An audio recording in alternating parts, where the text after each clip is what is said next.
This is TWiT. You know, this election ended up being very interesting. Turns out Elon Musk, now with the FEC, information has come out, donated $250 million, or very nearly $250 million to President Trump's campaign.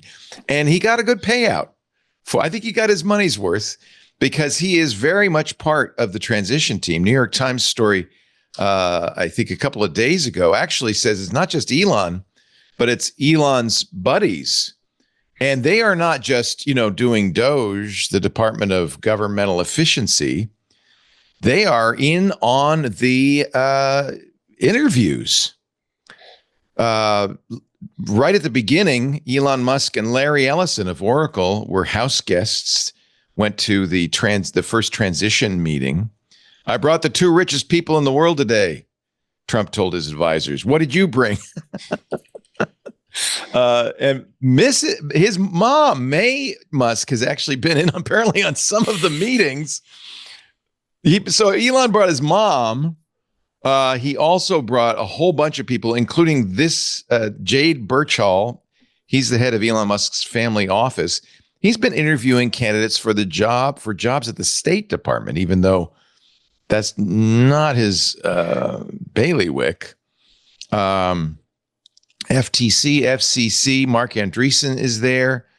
Of course, the guy who invented Netscape Navigator when he was a student at whatchamacallit in Illinois, and at the NCSA in Illinois. And let's see, who else? Sean McGuire, who is a Caltech PhD in physics and investor at Sequoia Capital. He's been interviewing candidates for Defense Department jobs. David Sachs. Well, and that's the big story. David Sachs, who spoke at the Republican convention, is the host of the All In podcast, is now the White House AI and crypto czar, despite the fact that he actually, as active as he is, he's a part of the PayPal mafia. He doesn't really have any active participation in an AI company or a crypto company. I guess that's good. I guess. That we know of. That we know of. All of this has done one thing for sure that we can see, which is propelled Bitcoin well over $100,000 a coin. This is good for crypto. Doge is up. Everything's up. Meme coins are up. Haktua coin is up. Not that one. No, not that one. That one's up and then down, but that's another story. If you're an optimist, I think it would be a good time to say, maybe this is all going to work out. The government's going to get much more efficient. Right. That Bitcoin is going to end up, maybe the US will create a digital coin itself, a stable coin that would then kind of, I don't know. I don't understand economics well enough to know what the impact of that would be. I don't think anybody does, to be honest with you. It looks like we might end up with a cryptocurrency reserve, and I don't understand the implications of that. President of El Salvador is very happy about his cryptocurrency reserve, right? You're happy until it collapses. Right. It's like, it reminds me a lot of Vegas, those beautiful big buildings. But then they always put up a billboard of the guy who won $1 million at the slots. What they don't show you is the 999,000 people who lost money at the slots to pay for that. Right. Or how much did it cost that person, to win the million in some cases, right? They don't ever talk about that, do they? Yeah. But having said that, I'm kind of with Lou here. I'm certainly not bullish. And I'm certainly thinking if you don't have money to lose, then you shouldn't be investing in any of these things. But just being completely candid, I don't think that it's a bad idea to, talk with whoever handles your investments, or if you do it yourself, to look at diversifying into crypto if you're looking, for the next I'm not going to touch it. I just don't like something. I agree. I'm dumb. I mean, there's a lot of Bitcoin billionaires, a lot of them. A lot of that money went into the campaign in 2024. Yeah. So I'm obviously dumb, but I don't want to buy an asset that I don't understand why the asset is valued at what it's valued at. That it's just a random. To me, it's buying a lottery ticket. Just don't put all of your retirement funds into crypto. Well, that for sure. Absolutely not. Only put stuff you could afford to lose in it. Exactly. Right? But even then, all I'm saying is at this point, because just my own similar to Harry, I put $2,000 in a Robinhood account a few years ago. And a lot of that was in Doge when Doge was cheap. And then I didn't sell the Doge when it was at a really good price because my nephew had just been born. And I wound up being underwater on the investment for the better part of 3 years.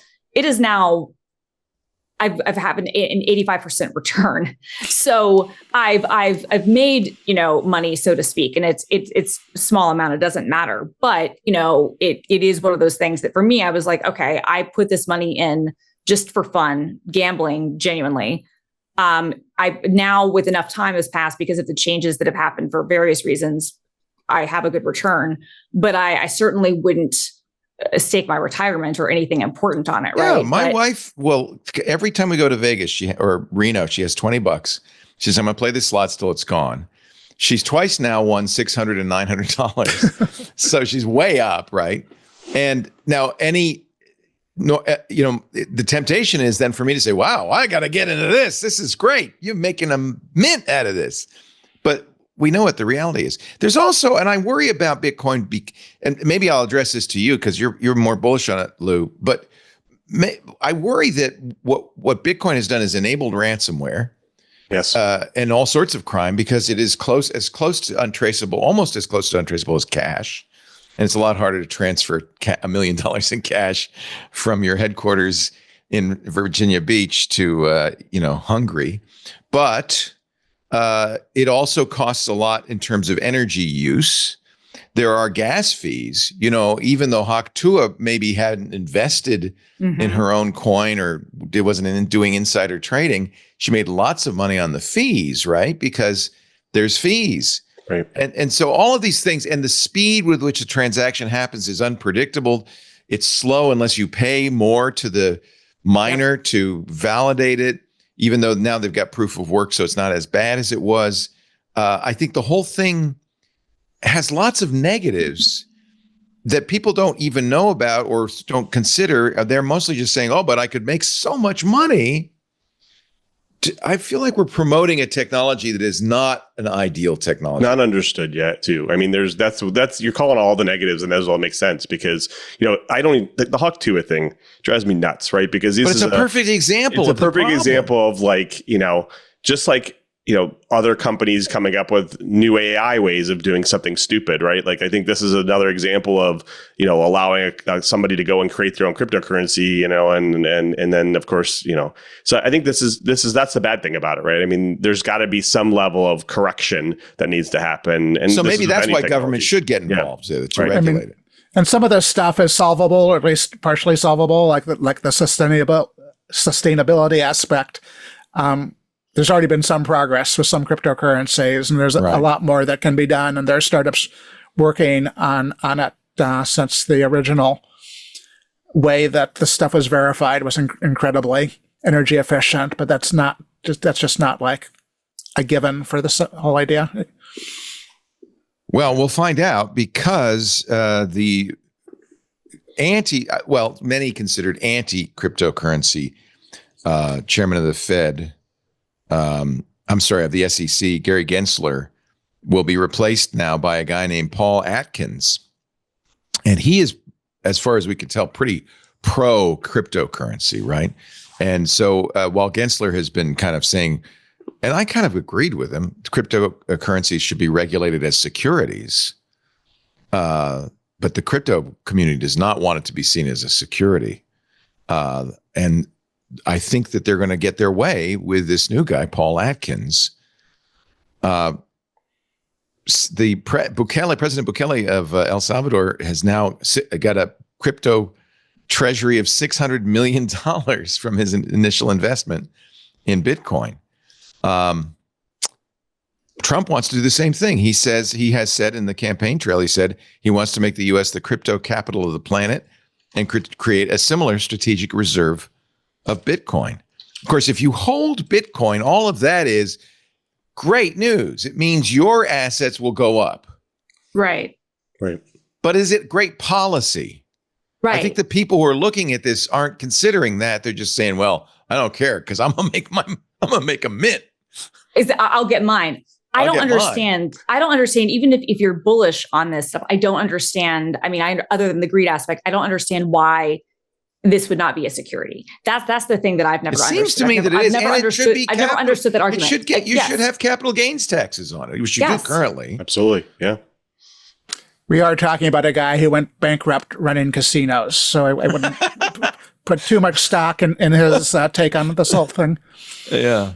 Well, so what's really interesting to me is it really looks as if, and I'd like to know what you think, President-elect Trump has handed over the transition to Silicon Valley, to the Silicon Valley billionaires.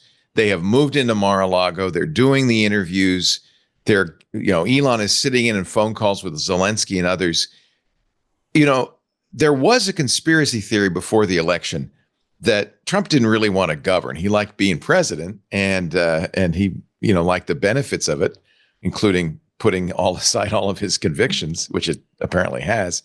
But he didn't really want to run anything. That's too much work.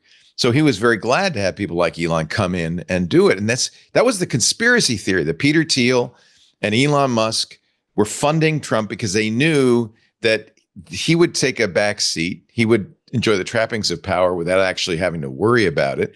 J.D. Vance, who was a Thiel protege, would be the vice president. He'd be sitting there with Musk and Thiel and all of these people running the country. It kind of looks like maybe that wasn't a conspiracy theory, or at least that's what happened. So I'm not even sure whether is that a bad thing? Maybe these guys, they're all great businessmen, right? They know how to run companies. They know how to launch rockets. They know how to. So maybe they should be running the country. I'm not even sure if it was ever a conspiracy theory. It seemed kind of manifestly obvious, from the get-go. This trying was the plan. Yeah, certainly you can make a strong case that a business background is not inherently a great background for running a government. But I'm worried because a lot of these guys have big egos because they've stumbled into money. I don't know if they a lot of them are billionaires just because they were in the right place at the right time, but they think they're geniuses. And there's a certain arrogance that comes with that. That worries me a little bit. These are all arrogant people. Some have likened it, though, to JFK bringing in the Harvard elite, the best and the brightest, right?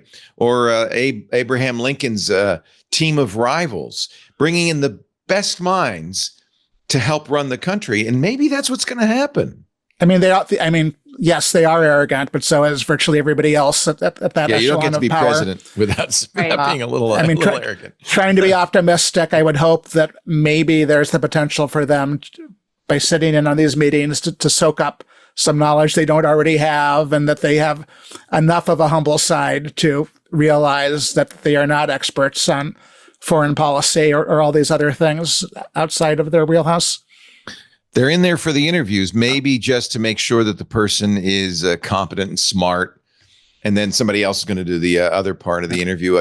We don't know. It's also not clear how long this will last, because historically Trump doesn't get along well forever with other people who are as needy as Elon Musk is, and that this could get as much attention, right? He's in love with Elon right now. This could all be kind of brave. He was in love with everybody. He was in love with Kim Jong-un as well. And he seemed to like Putin quite a bit. And there are all these other constituencies like the Project 2025 people who are also jockeying for power along with the Silicon Valley. There are a lot of, and I bet this happens in every transition. All of the different constituencies say, hey, we have a seat now. We want it. This is our agenda. And it's up to the president and his staff to kind of keep them out of the, control it, right? Right. And so because we're not sitting in the room, we don't know what's going on. Hey, thank you for watching this little snippet from our big show, the News Roundtable, This Week in Tech. I'm Leo Laporte. Each week we cover the week's tech news, in-depth analysis, but it's also fun and engaging. You'll find it at twit.tv along with all of our shows. And if you want more, just hit the subscribe button, and we'll be sure to bring you a lot more great content. Thanks for listening.